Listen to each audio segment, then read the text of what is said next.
nangunguna, nangingibabaw ang mga istoryang puno ng inspirasyon sa Numero Uno.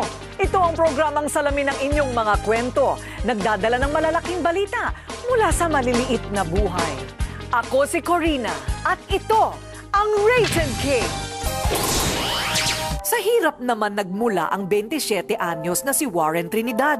Sa kanilang lugar sa Davao, kilala siyang patambay-tambay lang kasama ang mga kaibigan. At dahil sa hirap, napilitang tumigil sa pag-aaral. Parang wala ng pag-asa, yun yung inaano ko sa utak ko. Pag walang pera, minsan di napapansin. Nag-pray talaga ako kay Lord. Sabi ko, Lord, bigyan mo na ako ng opportunity na makatulong sa magulang ko.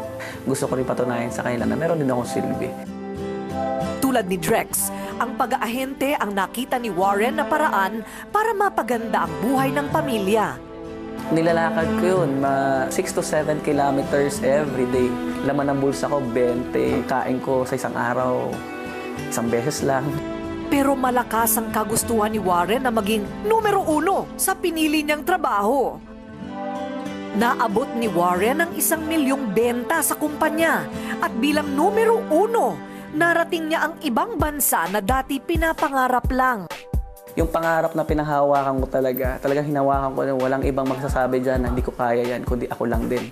Ngayon, may sarili ng bahay si Warren, magagarang kotse, at marami na ring buhay na natutulungan.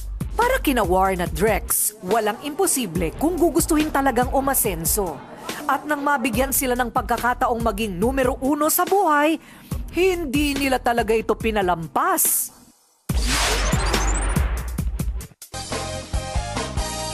Walang nakakarating sa itaas nang hindi muna nagsisimula sa ibaba. Kung patuloy nating pagsusumikapang abutin ang ating sariling bituin, patuloy din tayong aakyat at mararating ang ating sariling bersyon, gaano man kasimple, ng pagiging numero uno. Ako po ang inyong kaibigan, kabalitan at kakampi Corina Sanchez. Hanggang sa susunod na edisyon ng Numero Uno at paborito ninyong kakwentuhan tuwing linggo ng gabi. Ito ang Rated K.